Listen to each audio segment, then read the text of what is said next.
Momen santai saat Gibran makan pisang saat jeda iklan pada debat kedua Cawapres.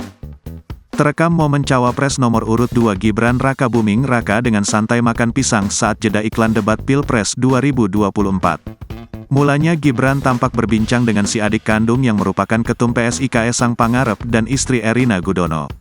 Lalu saat itu istri Gibran, Sally Ananda terlihat memberikan sebuah pisang. Gibran pun tampak memakan pisang tersebut.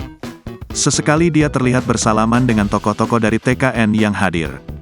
Putra sulung presiden tampak menikmati pisang itu sambil menyaksikan penampilan hiburan. Sebagai informasi, debat keempat atau debat kedua Cawapres dihelat pada Minggu, tanggal 21 Januari tahun 2024, di Jakarta Convention Center. Tema yang diusung di debat keempat ialah pembangunan berkelanjutan dan lingkungan hidup, sumber daya alam dan energi, pangan, agraria, masyarakat adat, dan desa. Debat yang digelar dengan durasi 120 menit dan dimulai pukul 19 WIB ini disiarkan langsung oleh stasiun TV. Download Tribun X sekarang, menghadirkan lokal menjadi Indonesia.